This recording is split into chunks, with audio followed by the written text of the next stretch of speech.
नमस्कार दोस्तों, आप सबका स्वागत है। बिहार बोर्ड मैट्रिक परीक्षा के लिए विज्ञान का बहुत ही महत्वपूर्ण ऑब्जेक्टिव प्रश्न। दोस्तों, आप इस वीडियो को अंत तक जरूर देखें, क्योंकि बिहार बोर्ड मैट्रिक परीक्षा विज्ञान में बिल्कुल इसी तरह से प्रश्न कई बार पूछे गए हैं। आप देख रहे हैं स्क्रीन पे 2020 में पूछा गया है और इस साल पूछने की संभावना है।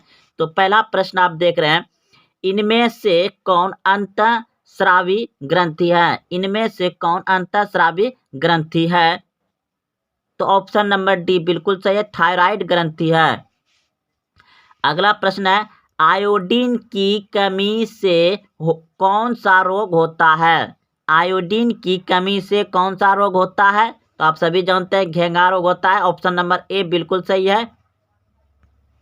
अगला प्रश्न है, निम्न में से कौन पिट्यूटरी ग्रंथि से निकलने वाला हार्मोन है? निम्न में से कौन पिट्यूटरी ग्रंथि से निकलने वाला हार्मोन है?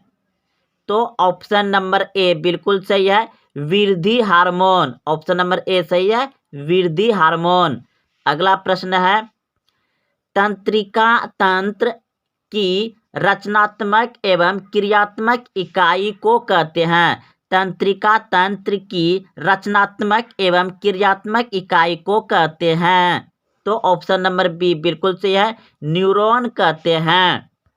अगला प्रश्न है, किसे रासायनिक दूत कहा जाता है? ये सभी प्रश्न देख रहे हैं दोस्तों, 2020-18 में जितने पूछे गए सभी प्रश्न को लाए हैं।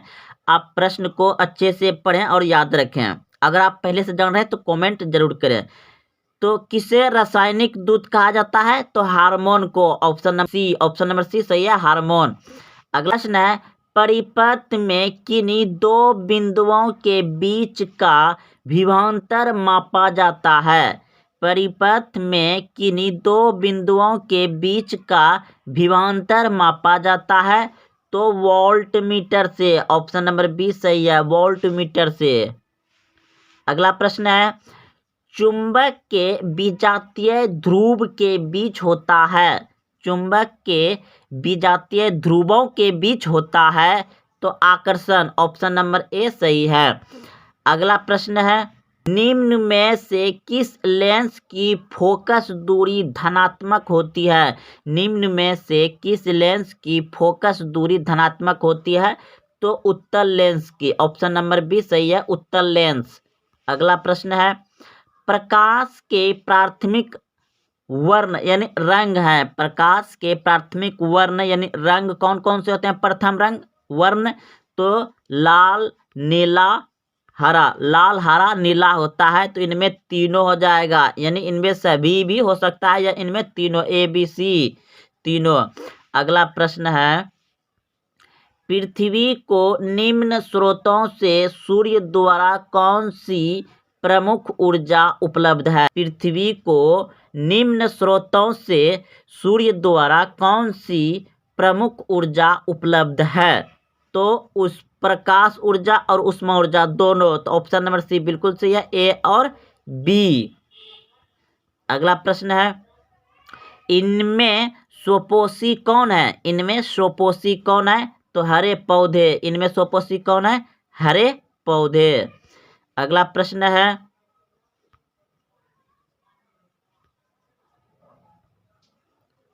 एक पीएम यानी पिकोमीटर बराबर होता है। एक पिकोमीटर बराबर होता है 10⁻⁻12 मीटर। ऑप्शन नंबर ए सही है। अगला प्रश्न है, आधुनिक आवर्त सारणी में 36 कतारों की संख्या है। आधुनिक आवर्त सारणी में 36 कतारों की संख्या है तो 7। ऑप्शन नंबर बी सही है, 7। अगला प्रश्न है, आवर्त सारणी में कितने वर्ग है? आवर्त सारणी में कितने वर्ग है?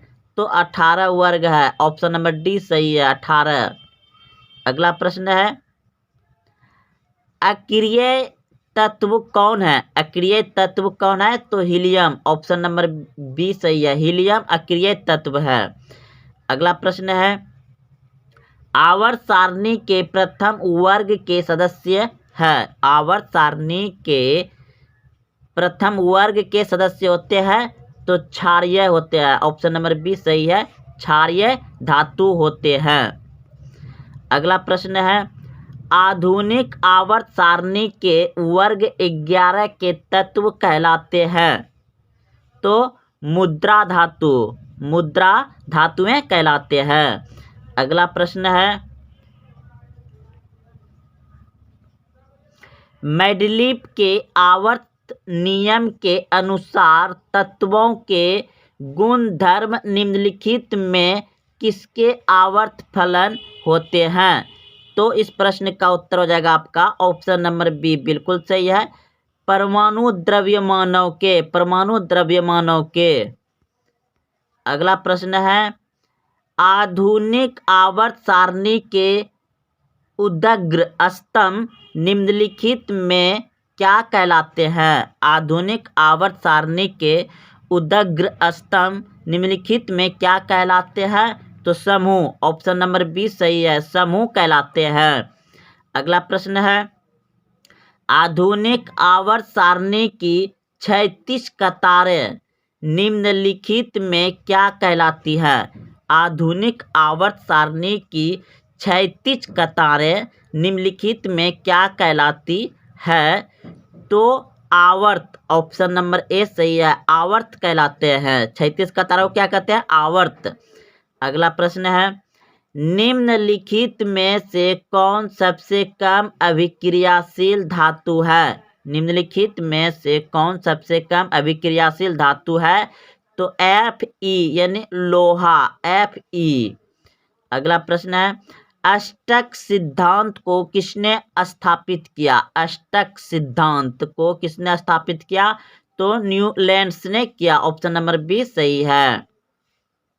अगला प्रश्न है, निम्नलिखित में कौन विद्युत शक्ति का SI मात्रक है। निम्नलिखित में कौन विद्युत शक्ति का SI मात्रक है। तो ऑप्शन नंबर ए बिल्कुल सही है, वाट। अगला प्रश्न है, विद्युत परिपथ में विद्युत धारा को मापने के लिए निम्नलिखित में से किस युक्ति का उपयोग होता है। यानी विद्युत परिपथ में विद्युत धारा को मापने के लिए किस युक्ति का उपयोग किया जाता है। तो आमीटर, ऑप्शन नंबर सी बिल्कुल सही है, आमीटर। अगला प्रश्न है, निम्नलिखित में से कौन विद्युत का सबसे अच्छा चालक है। निम्नलिखित में से कौन विद्युत का सबसे अच्छा चालक है। तो चांदी, ऑप्शन नंबर ए सही है, चांदी। अगला प्रश्न है, निम्नलिखित में कौन विद्युत का सुचालक है। निम्नलिखित में कौन विद्युत का सुचालक है। तो ऑप्शन नंबर सी बिल्कुल सही है, ग्रेफाइट। अगला प्रश्न है, निम्नलिखित में से कौन विद्युत विभवांतर का SI मात्रक है।